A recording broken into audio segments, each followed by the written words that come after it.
Hi, John. How are you? Thank you for your time. John, what was the difference in the offense in the second half from the first half? What did you guys do better? Um, so we were just able to capitalize on what they were giving us. We basically took shots, trusted in our playmakers, and we made plays. That was pretty much it. Sean trusted in us. I told you guys earlier in the week that it was going to start in practice. Him building the chemistry, trusting in us, and he did that in the second half, and we were able to make plays for him. Tyler Donahue. Jahan, thanks for doing this. Three touchdown games are very rare for receivers in Penn State history. I'm curious what tonight means for your career, for a launching point for your confidence, and what did you prove to yourself and what did you prove to Penn State football today? That I can make plays when I get the ball in my hands. That's my goal every time I touch the ball or get an opportunity to touch the ball. It's just make a play. And I was honestly, it was crazy. It felt like my grandma just passed. I was talking to her before the game, and she let me know. She said the opportunity's there, just take it, and that's what I did today. I got to capitalize on opportunities. Christopher Idell. Hey, Jahan, talk to us about your second touchdown. You caught it with your one hand. Do you practice that a lot during practice, or does Coach Franklin doesn't let you do the one-handed catches a lot? Yeah, so I kind of have to practice that after practice just because the coaches prohibit that at practice. It's two hands every time you get an opportunity to catch the ball. So I kind of practice that on the side with Parker, Keandre, guys like that. And I got to use show I was capable of doing it in the game today. Michael Ferrara. John, talk about the fight for this team, being down in the first half and then coming back the second half. What is the biggest thing that you've learned tonight from yourself and from this team that you're going to take into the next game against Maryland? That we have a lot of talent on the team. We have a lot of guys who can make plays, as you saw in the second half. We had guys stepping up, catching the ball, and just making plays. So I know we're always going to fight to the end. Coach Franklin preaches that never give up, just fight to the end, give it all you got. And that's what we did tonight. We didn't back down for anything. We knew we were down in the second half. We knew we had to make plays, and that's basically what we did in the second half. Rich Garcella. John, this is the first time Penn State's 0-2 in 8 years. How do you recover? How do you rebound from this 0-2 start? What does somebody like you have to do as one of the team leaders? Come to practice tomorrow ready to work. We got practice tomorrow. We fix our corrections from this game. We got to move on. There's no looking back. You only get one opportunity at the game, so they come every Saturday. So you get that one opportunity. You got to make the most of it. And those days in between, you just got to work. You got to come to practice every day, put your head down, and just work. And that's what we got to do. We got to get back in the win column. Tyler Donahue. Jahan, I may have misheard you. Did you say your grandmother passed? Yes, yeah. And you said that was recent. Yeah, that was just this April.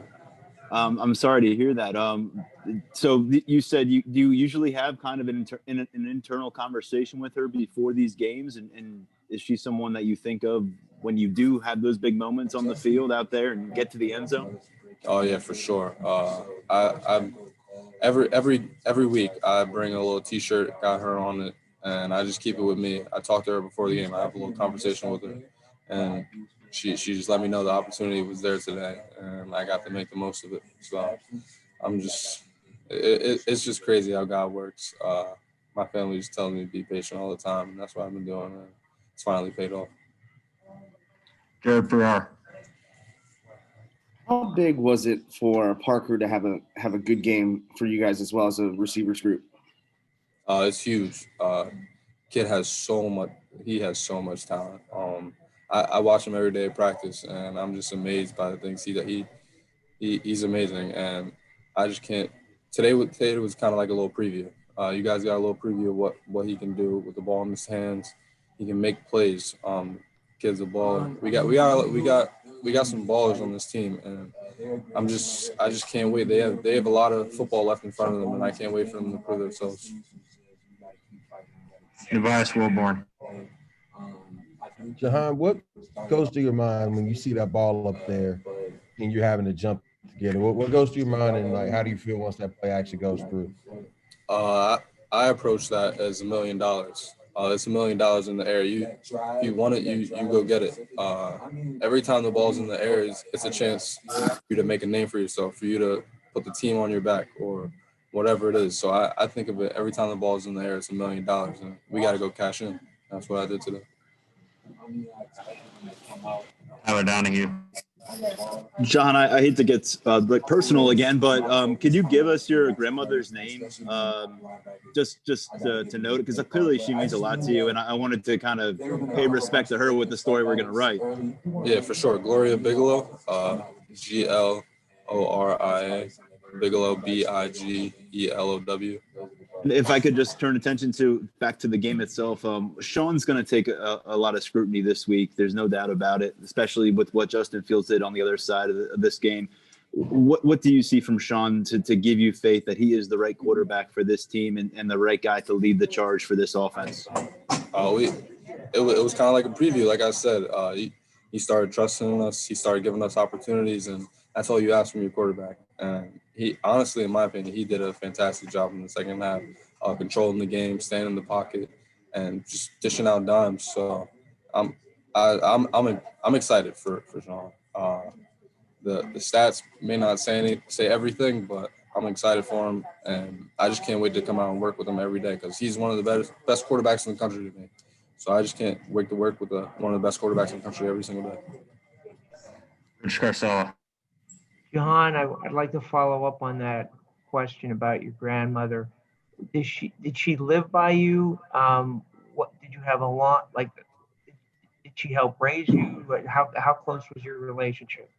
My relationship with my grandparents is it still is. It's so tight. That's why I feel like I can bring her with me to these games, and she's gonna be right by my side every single game.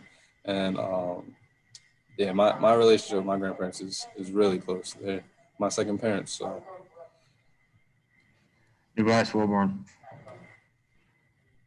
Earlier you were talking about you guys staying engaged. What do you guys have to do? I mean, after 0-2 loss, plans obviously change. How do you guys continue to stay engaged, continue to figure out? We just gotta realize that there's a lot of football left in the season, and we just gotta, like Coach Franklin preaches, 1-0. We have to go 1-0. That's the mentality. We can't look forward. We can't look back. Things in the past, things in the future. We gotta look at what's in front of us and living in the moment. Basically, someone talked about that this week. I forget who it was, but they were just saying you can't take this time for granted. You gotta live in the moment, and when it's Sunday, you gotta be ready for Sunday's practice. Sunday's lift. When it's Tuesday, ready for Tuesday's practice. So we just gotta go on every day with that mentality that we're ready to work. Arthur Paye. Jahan, I was kind of asking Sean the same question, but you being a veteran on this team, how do you kind of keep your teammates' heads up after two tough losses? For different but tough losses. You just gotta talk to them. Any way you can. Just bring positivity to them. Just talking to them, telling them that there's a lot of football left. There's a lot of time to prove yourself. There's a lot of time that we can prove what this team is about, how much talent we have on this team. So just any positivity can help in any way. Michael Ferrara. Javon, talk about you being a leader on this team, and you used to be a younger guy on this team. If you could share some of your moments, who are some wide receivers throughout your Penn State career who've kind of maybe taught you some things about going about the Penn State way, or some advice you've taken through some of the former Penn State guys you played with? I would say definitely KJ Hamler. He taught me a lot of little things about Penn State, about playing in big time games. I watched him over the past couple of years just make plays. He was a playmaker. He was just a playmaker. He made the flashy plays, the simple plays. And just watching him being by his side, he taught me how to make plays. And then I would definitely have to credit Jahan Dotson and DeAndre Tompkins, just because my freshman year when I came in here, those guys were first people on the field and the last ones to leave. They just instilled that. When you see that every day, it kind of paints a picture in your head. So we do that now. Every day, I want to be one of the first ones to practice, one of the last ones to leave the field. So I would definitely credit those guys to that. Audrey Snyder. Jahan, Sean was saying that the slow starts are one of the biggest things hindering this offense right now. Why do you think that is? Is it the new system? Is there something you can kind of put your finger on with that?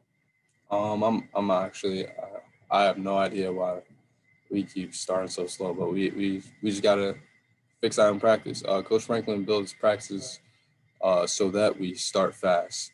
We go competitive right away. Everything competitive.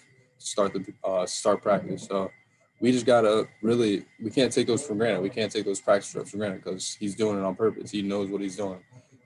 So we just gotta come to practice and basically capitalize on those opportunities that we get. We have time for 2 more questions. We're going to go Tyler Donahue and Partha Paye for the final 2 questions. Jahan, Cam Sullivan-Brown was listed as a starter on each of the past couple depth charts. We saw him operate in pregame warm-up, seemed to be a full participant there, full uniform, but not involved in the game either time.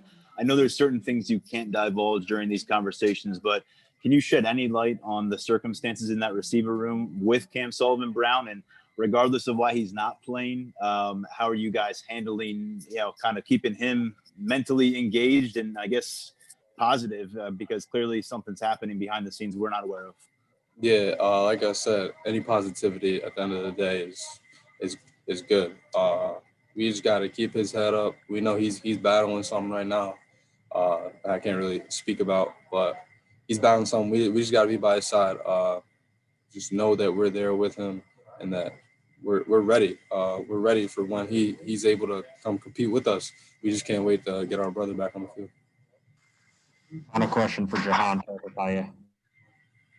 Jahan, kind of following up on my last question, after starting 0-2, how do you kind of recalibrate the team's goals if you feel like you need to do that? We don't. Our goal is to come out every week and go 1-0. We just need to start that by tomorrow. Forgetting about this. It's in the past now.